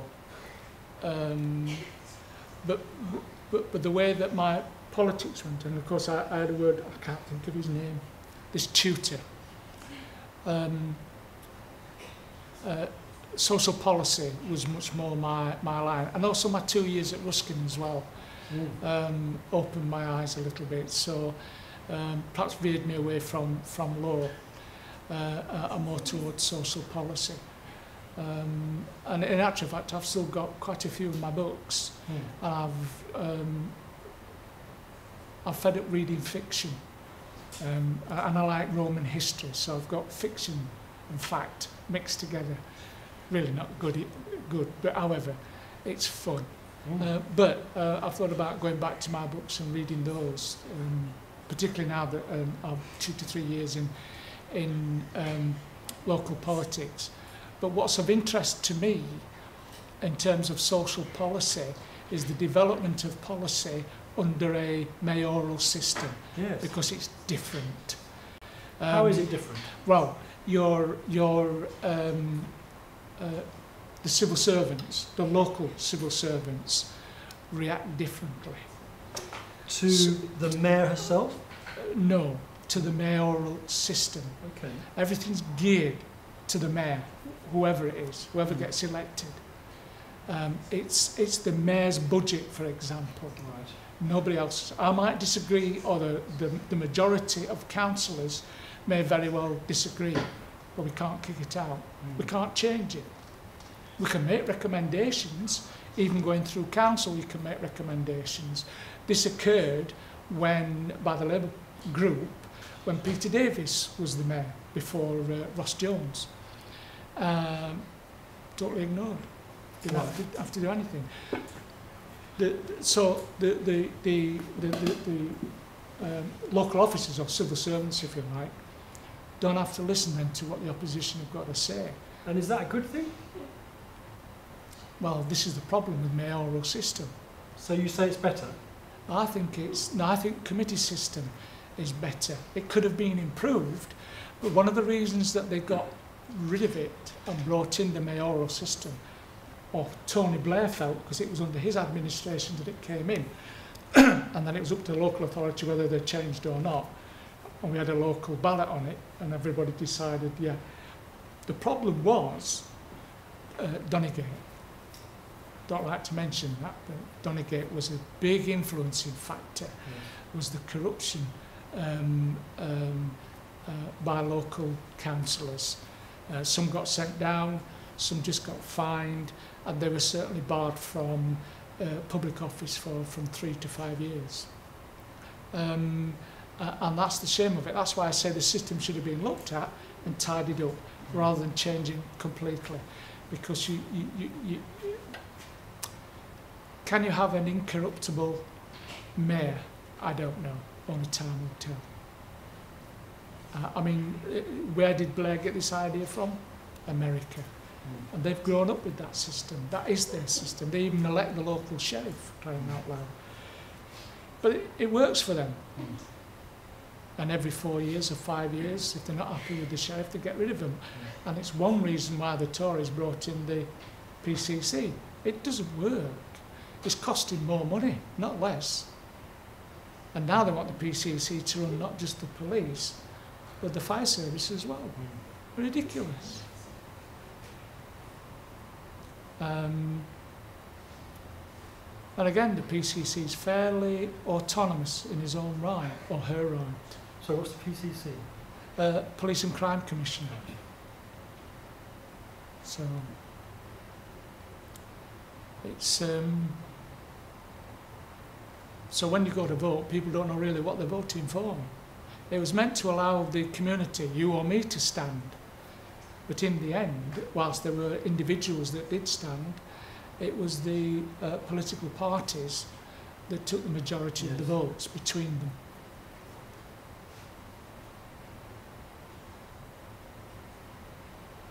I'm surprised they're not all fast asleep. I must have bored them to death by now. They're on their own work. You're on your own little projector in there, aren't you? Oh God, he's giggling away in there as well. They've got a screen behind. They think we can't hear them. It's all on the speakers, you know. All that foul language. No foul language in here. I have to say, I'm getting quite pleased with this now. Good. That's a first today. Shouldn't have said that on camera. Fascinating head. Fascinating.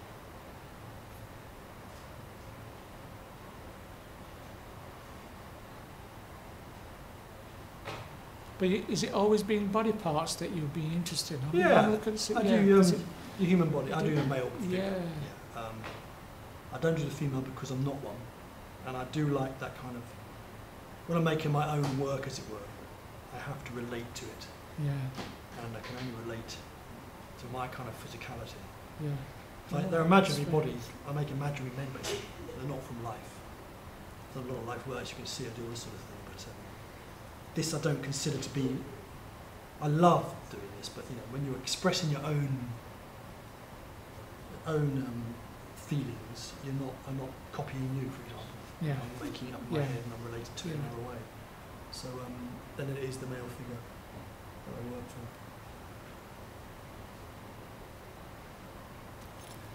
And that's interesting as well, because my younger son did A-level art, Right. but he never carried on. No, he didn't. And well, we thought he was good, but we were biased. Yeah. But he did modelling, but not with wax, as part of his A-level. And he also did a portrait, but it was a skull. And he did images of himself from being a baby with various photographs circling around. It's quite, and I was only thinking about it virtually on the way here, and I was thinking, where is it? Because I've not seen it for a while. He used to have it hanging up, and he had his own home in Crooks in Sheffield. But once he married Megan, they both purchased their own home up in Fulwood. But I've not seen it. That was a nice one. He's done other bits and pieces as well, but he doesn't do anything now. I said, don't you do it even to relax? He says, no. He might do eventually. You never know. It's difficult if you don't have to do it. I mean, I'm really lucky that it's turned into my job. Yeah. Because I think, you know, getting on a Saturday afternoon, suddenly picking up a bit of wax and getting on with it. It's a bit like playing the piano when you don't really want to, you know, it's like practice and all that sort of stuff. Yeah. And then you've got to work at it to keep good at it. You know, it's like, it's very, you can soon disappoint us. Something that can very easily disappoint you and dishearten you.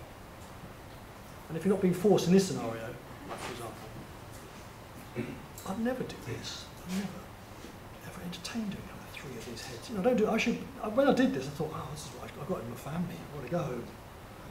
Got to do the kids, do the wife, do my parents before they pop it, you know, and all this sort of stuff. There's going to be a proper record of my family. Have I hell? You know. So so where do you live? Suffolk. Ah, right, yes. So you'll be living up here then the week? I'm here for 3 days. 3 days a week, yeah, that's right. Do you train it or you? No, I drive up. Car? Yeah. I drove up last night. Left at 7 and got here at just after 10, which is brilliant.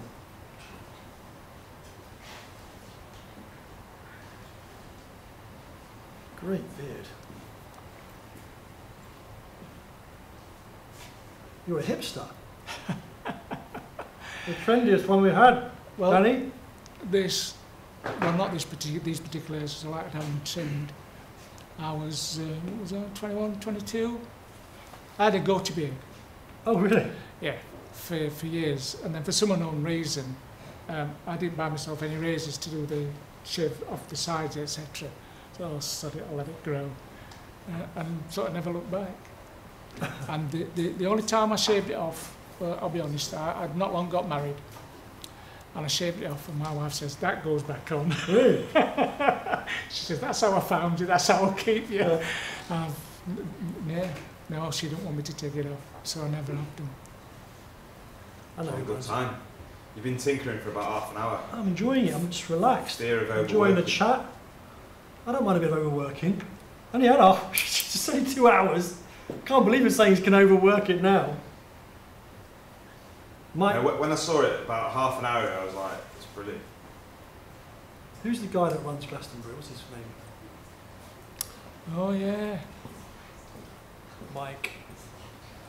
I want to say Felix. Not quite Eves. the same. Eves. Yeah. Eves. Evis. Yeah. Feels a bit like him. No, because his That eyes. heavy one. His eyes are not the same. Can I just turn Just it get to to me? hold it. Yeah. Because that nose is bent. Mm. It's always been bent. Yeah. There's a story behind that, and I'll tell you before I do. Go on then. Right? I was 7, and we were living in Souther Green, or rather, we were living in Parson Cross. But my grandfather were in Souther Green, and we're going down or up Souther Green Road, and there's a row of shops on the top road there. Right? What did John do? Run, trip, fell. Not once, 3 times. Really? Yeah, smashed my nose. And my mother took, there used to be a GP on the opposite side of the road, main thoroughfare where the trams used to run. So she got me carried across to the GP. He wouldn't look at me. Really? No, I wouldn't give me anything for the nose that was bleeding. My mother was furious, Good not only God. with me, but with him. And it's I'm sure the nose is broken. And it's been like that ever since. Really? Yep. Doesn't hurt. That's how I've got, yeah, it's bent, yeah.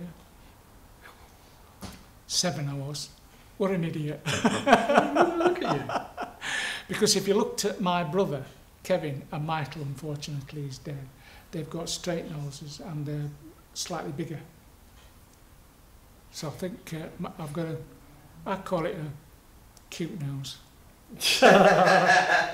Self-proclaimed cute nose. I Well, like it. Who else has Really got to cute call it? nose. it's totally individual, it's me.